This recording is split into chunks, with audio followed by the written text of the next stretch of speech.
The name is cool, and it rhymes with doom, and you're gonna be hurting all too soon. Hello, and welcome back to another Atlas video. This one is gonna be featuring the Kumsters, the Kuma, and what I'm doing with my Kuma and how I'm playing with my Kuma. So unfortunately, because of the delay in reports with PvE, yeah, I don't think it's gonna be old enough to see the Kumsters in action. No, I think these are all rogues and other stuff. Yeah, so I don't have any reports to show you here. I didn't save any reports, so my apologies for that for this video, but I'm going to be showing the different play style and kind of what I'm doing with my Kumsters versus what other people are doing with theirs. So, excuse me, with my Kuma, I am running him with Le Kwong, and then we've got the Moss Rock there. They're absolutely beautiful, and I just got, as you saw in the other video, wrong button, I just got the Serpent's Fang. So it's been a while, so I have been running the Grey Mars Warhammer, so all the kind of reports that I got there would kind of be a bit different because I was running the Hammer rather than the Serpent's Edge, so I just got the Serpent's Edge today with the new Forge of Light. So that's awesome to be able to get that. And kind of running down with Kuma. So the introduction to Kuma, the Gladiator Champion. Right now, currently, I've got my Kuma at 5521, and he is my highest priority hero to awaken next. So absolutely, with Kuma right now, I only have the 6 million PvP kills. I was only able to use him at the very end of Season 3 there. Or, sorry, SOS 1. Only able to use him at the very end of SOS 1 there. We did very small amount of PvP in the last season. There was really no competition. So I didn't use him too much. I've used 40 legendary hero tokens, and the rest I've just gotten through the heads so far. So what I've done is I've fully started out the Kuma, so getting the extra stars helps because you get the defense penetration, you get the attack resistance, so that's what I've done with my Kumas. So going into these skills, Joy of Battle. Rage cost is 1000, it's melee, drains 20% of the target legion's HP and 10% of the HP of enemy legions near to the target for 10 seconds. Then heals the hero's legion, healing factor 200. Okay, drain. What is drains? Reduces the target's HP while increasing the legion's HP.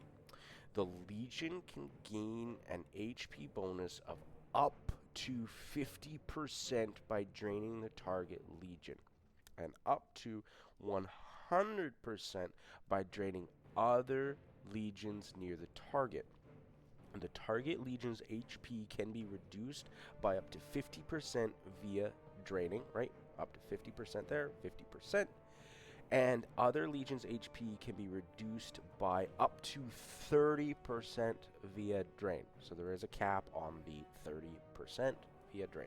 Okay, so that's what he does. He's basically, I'm going to take your HP and I'm going to heal myself. Okay, awesome. I love HP stacking in video games. You know, I love Thorns builds. Those are my jams, right? You play Diablo. Absolutely run that Crusader with the Thorns build. Love it.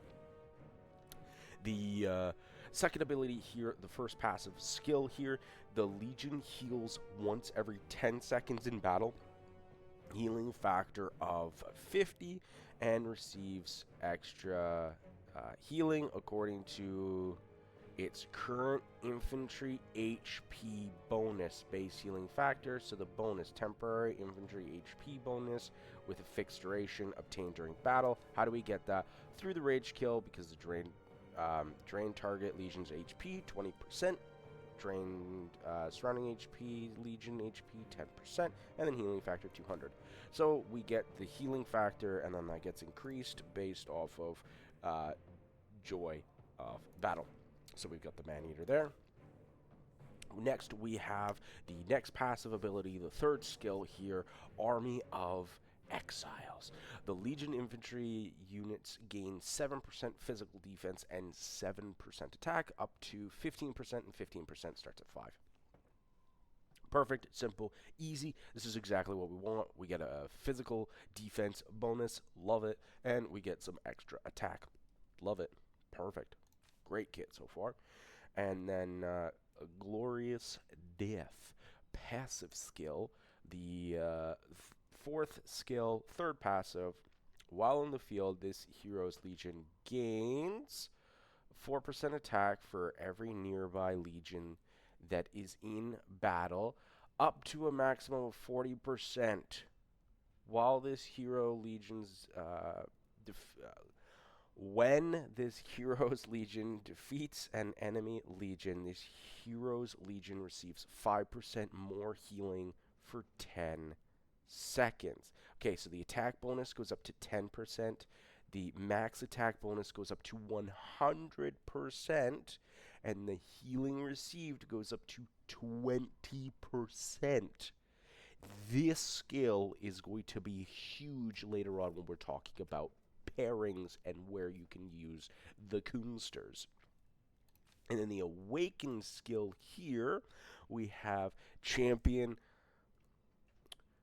Gladiator Champion. Oh, sorry. My brain was like, hey, Gladiator Champion. It's the reverse. Okay, just figured that out. Great. Yeah, super smart over here.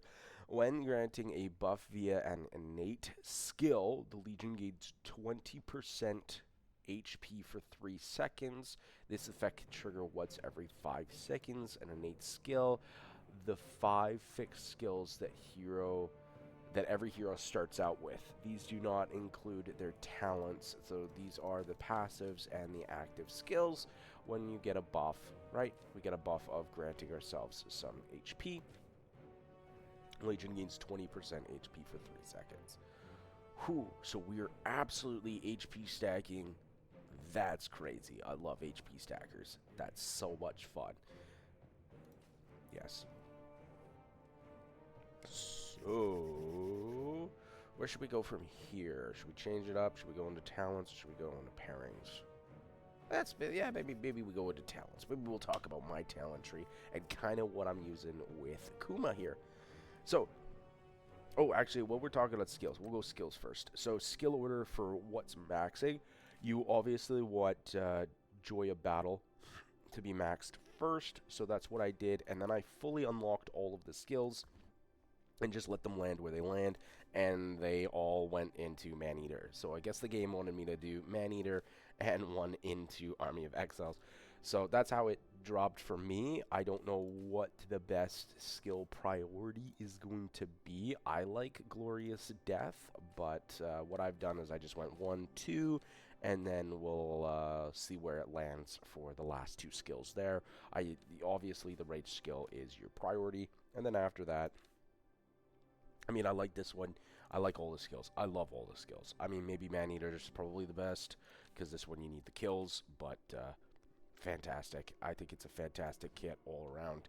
Kuma is a very well-designed infantry hero. They really hit the mark on this one, and maybe a little too strong. Talents here. So I'm running Kuma different than how the main players, the big tanks, the big players are running their infantry.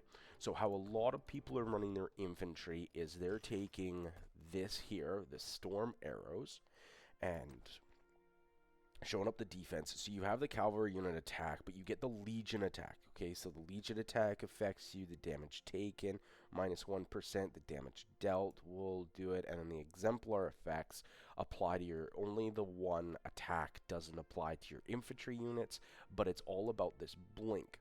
So what the blink does is the blink teleports you where you want to go. Maybe we can demonstrate that actually. So everyone blinks at the exact same amount of time. Let's see if we can...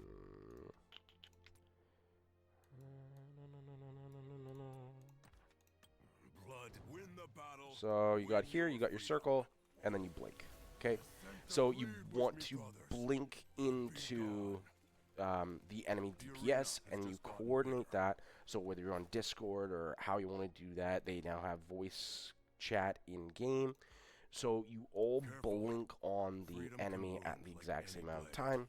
Simple strategy, right? Everyone saves their blinks, and then everyone uses their blinks at the same time. That's not how I'm playing Kuma, okay? So how I'm playing the Kumas is by using the Serpent's Fang. Please. Right here. So I'm using the Serpent's Fang, and initially I was using the Greymar's Warhammer there, so you can see that. And I run my Kuma by blocking the other player's infantry, or I directly run them into the DPS. I don't blink into the DPS. I'll use another infantry legion for that, but I use Kuma in the back. I'm going to block. I'm going to block the cav charges. I'm going to block other DPS. I'm going to either be on the front lines, smacking it with their tanks, okay? So what I wanted to do is I wanted a Kuma build that's going to be tankier than what the pros are doing. The pros are playing where they're playing more into the adrenaline rush. They're granting more damage is what they're going into, right? So they're picking up all the damage nodes. They're not taking, you know, the end trees anymore. They're doing a lot of that. And they're getting these high merit reports. I don't have any of their trees saved. But that's not how I'm playing. I'm playing my guys to actually be a tank, but not just a tank, to also be a threat and a menace on the field. And what I've noticed about this tree is I am surviving for an incredible amount of time, much longer than I was expecting to survive at all. So it's kind of your regular tank tree, but I've gone all into the counter-attack damage. So we've taken the overall attack, the overall defense, and the overall health, okay? So march speed isn't my thing with this tree. I've got no march speed on my tree, okay? If you do want the extra march speed, you could take 6% there, but I think the 1.2% defense is way better for all of my purposes and fighting in the field. Because when I go in, I'm going in, and I am a rock. So next, I'm going to go up the infantry tree here. I'm going to take the, obviously you have to take the infantry defense, then I'm taking egoism just to take that reduced damage, alright, less hero skill damage against those pesky mages that are going to be slapping you from afar, and then the adrenaline rush. Your legion deals 4% more normal attack damage. You could take, increase your legion's healing received by 5%, and that would make you even tankier. So I've got a hybrid tree here where I've gone with the damage. You could quickly flip that and take the healing. Probably the healing would be better if your goal is just to survive. A lot of players are taking the adrenaline rush. They're taking the adrenaline rush here. They're taking a lot more damage. So you could definitely go into Heaven's Blessing. And then next, what I've taken is I've taken Cool-Headed. When your legion casts rage skills, they gain shelter, increasing their defense by 4% for 3 seconds. This effect can be triggered every 10 seconds. So basically every 10 seconds that you cast a rage skill. So hopefully you don't cast a rage skill on 9 seconds and then you gotta wait an extra whatever until you cast your next rage skill. But here, Cool-Headed, you get the extra defense. What a lot of the professional players are taking is they're taking the Keen, and they're getting more damage for whenever they gain a debuff effect, increase their damage by 4%, and then because they're blinking in on the enemy. Next, what I've done is I've taken All Conquering. Your legion takes 4% less normal attack damage. Definitely going against those mages and those archers. Let's take some less damage. Then I've gone with Last Word, just getting the extra 4% counter attack bonus. After that, I haven't taken those 2 points yet. After that, I'm going right into the PvP tree. I'm going right into the overall attack, getting more overall defense, getting more HP. Mind you, this is increase the HP of your Legion units by 2%. This is not gaining it via an innate skill. This is just a flat. Okay, so flat, that'll come in handy when we talk about pairings. And then luck of the draw. When your Legion launches a counterattack in the field, they have a 10% chance to reduce all damage taken by 1%. Fantastic. I love this. Versus getting the Army of Valor, getting that extra damage.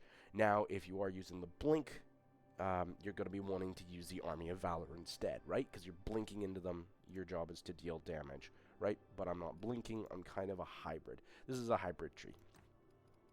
And then Fearless, I've gone and taken more counter-attack damage, because this one's 5% versus this one being only 4%. And then my last 2 points, I've gone back and taken flank protection of 30%. I would love this to be fully maxed out at 75%, but this is fantastic. So the idea is not to go into rage accumulation. It's that I'm going to be just standing there. I am a mountain. I am an absolute mountain, and I've taken some extra damage that I can just be pumping out damage. What I was typically getting was about 28k merits per each time I sent these guys out in the field. It was about 28k to just over 30k merits every time I launched them in the field. And mind you, I'm just running into the enemy tanks, blocking them, and creating room for our DPS to damage and destroy them. So that's kind of the idea there. Now, if you're going full into tanking, you're going to switch the Adrenaline Rush over to the Heaven's Blessings. And if you're doing what I'm doing, and sometimes I'm running into the DPS, sometimes I'm running into the tanks. It was kind of a hybrid thing. I've just gone with the damage, because that's all I need for now. So, going into the pairings, now that we've talked about the tree. Kuma is one of these fantastic heroes that has multiple champions he can be paired with. So the main one, and the one that he was released with, we're going to talk about Lei Kwang together. So Lei Kwang here deals diffused physical damage to the target legion and nearby legions, damage factor 1500, scales with infantry HP bonuses, okay? Temporary infantry HP bonus with fixed duration obtained during battle. So what that means is your overall health does not affect the damage of Lei Kwang, okay? If we go here, grab that. Game Trans? Yes. And we go robust body, right? It's a flat. It's not gained during battle, so that's not going to increase the damage. Okay. Now that we've squared that away, this is going to be the main pairing, and they pair fantastically together. They were meant to be paired together. You have Lei Kwang as definitely your rally, so I use him when I'm rallying as my primary, and then other than that, you've got your Kuma as your primary in the field is what I'm doing there. Okay, so he's got his second ability is about besieging, and then this one, infantry HP bonus, infantry unit skill damage taken reduction. Fantastic, we love that. We love the HP bonus.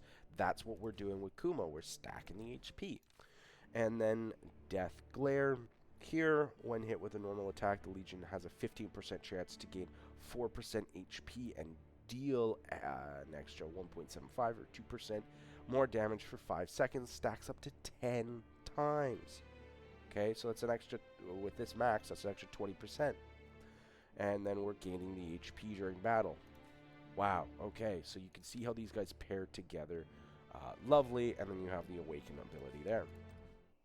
So you can see the HP stack. The HP stacking means that your Lei Kwang is just going to be able to do more damage whenever he does his rage abilities. Okay, so I'll cover more about that and that pairing with the Kumsters in a Rally Garrison video that I'm planning here as well. Okay, who else can you run Kuma with? Well, now the next big one is going to be the Garwood. Okay, what does Garwood do? He does healing factor. He does HP bonus. Now this doesn't, we're not worried about the stacking damage because that was with the Lei Kuang. So we've just got the HP bonus. We've got infantry defense bonus and healing received bonus. And then the physical damage dealt bonus of 30% there. So Garwood is going to be the garrison. So if you're running, and I'll cover this in my garrison video, if you're running Roots of War, you're going to want to run that Garwood and then pair him with the Kuma secondary. Now, running them in the open field together, you're going to want to run that Kuma first. You're obviously going to want to run the Having's Blessing, so you're going to want to switch that out. And you're going to go for the full tank setup with healing. I haven't seen it perform very well. Doesn't mean anyone's done it with T5, with full Serpent's Fang that I've seen with the Moss Rock. So I haven't seen it really overly experimented with in the open field. But if you did awaken your Garwood in Season 1, then you're definitely going to want to put your points in the Kuma, and you could run the Kuma Garwood. So that is another option for, you know, more of your free to play, low spenders. That's kind of your options there. And then the other pairing that I really love with the Kuma is your Magro. So mine isn't developed, but you absolutely have the Ashes of Rage, which does the bruise, right? And also the Lash Out. So it should, I think it's is it the second ability here? Inflicts a debuff via Nate's skill. The effect is also transmitted to up to 2 surrounding targets. So when we're hitting with the rage skill, we're doing the debuffs, and then we're just hitting everybody gets the debuff. I mean, you get a debuff, you get a debuff, you get a debuff, everyone gets the debuff. So yes, you can also run the Magro with the Kuma, and I've seen that done. So Kuma is your primary, Magro as your secondary. You could also run that in as the garrison. So you'd have him as the garrison with Kuma, and then it's an anti-swarm. So the beautiful thing about your Kuma and your Garwood, or your Kuma and your Magro, is this 4th ability here, Glorious Death. And I said we we're going to come back to that, right? When in the field, this legion gains 4% attack for every nearby legion that is in battle. Anti-swarm. When this hero legion defeats an enemy legion, this hero legion receives 5% more healing for 10 seconds. This is why Kuma's running so well with the Garwood or even the Magro for those garrisons, and it's just, don't swarm. You cannot swarm it. Swarming it is bad. The last row that I did with Nyx there, excuse me, was I threw Garwood, Kuma, even though they're not awakened, neither of them are awakened, I threw them in a tree of healing, and they stayed there the entire match. What was happening is they're surviving so long that it gave the team time to rotate and then just kill the rally. Like, it was taking so long for these guys to go down, so I'll cover that in my garrison. But this is what's creating Kuma, is versatility. I've always preached I love versatility in games, and that is why I am loving Kuma, because really, he can be played with several different heroes. Now, we have touched already on the artifacts, and just hold on 2 seconds, just going to blow my nose here quick. So, touching on the artifacts, Serpent's Edge is going to be number 1. No, I haven't had a chance to use this one in the open field yet, and if I was already getting 28 to 30k, 32k merits per each battle with Kuma that I sent him out there in just body blocking infantry, this is going to absolutely do way better. So we've got it fully started out, which means my damage dealt is up, my damage taken is down, defense is 22%, infantry unit attack, it's right up there. Then you've got the skill, Blood Bite for the next 15 seconds, Legion gains 30% HP and deals diffuse physical damage to up to 3 nearby enemy legions. every 3 seconds, damage factor 400, right? And then we can get that better by maxing it out. And you can see the HP bonus up to 60%, the skill damage factor 800, march speed reduction 30%, attack and defense bonus 2%. Fantastic, loving it. So this one's gonna be a must pick up for kind of your Kumas there. This is gonna be so sweet. So, other honorable mentions is, obviously, I love the Grey Mars Warhammer. CC in games, like, I used to play League of Legends, and I used to say all the time, CC wins games. CC could win you games. You could be losing, they could be up 20 kills, and then you pick off their best player, you know, with a good stun, and you just nuke them. There you go. Then you're in a 5v4 advantage, right? CC wins games. CC is fantastic. I love going in. I love being able to stun, especially if you can stun at proper times and you activate this at the proper time. You're going to do fantastic there. Mine doesn't fully start out, but it's still going to do you quite well. So if you did get one of these artifacts pulled, you could definitely run that. Your Deathless Vines as more of a free-to-play player. You get that immobilization. You can still use your Deathless Vines. You can use some stuff like that.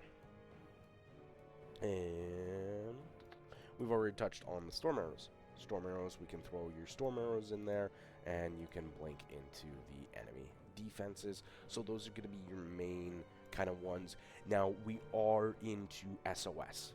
You're getting Kuma and stuff like that into SOS, so I'm not going to be recommending, you know, much of these lower tier infantry. You should really be working on a legendary artifact. Even if the skill level is only level 1, it should more be, you should be running the legendary artifacts. You shouldn't be running these epic artifacts anymore, right? Yes, artifacts still have their place. Every artifact has its place, but you should be running more of these legendary artifacts and less of the epic artifacts. I mean, there's also Fang of Ashkari. You could also throw something like that in there and just get the extra defense. So just run something that's a bit more substantial, in my opinion, right? We're not going to be running elites anymore. We're not going to be, you know, don't be messing with advanced artifacts. Just kind of keep it to more of the legendary artifacts is my recommendation. Talking about the pet now. So this pet isn't great. It's not fantastic. It is strength and endurance were quite high, but I'm only got the 6 skill slots. So there's 2 kind of ways to build out the Moss Rock, and you've got 4 infantry. You have your open field, and then you have your rally and garrison. Okay, so it's 2 different builds for your tank pets based on what you're going to be doing.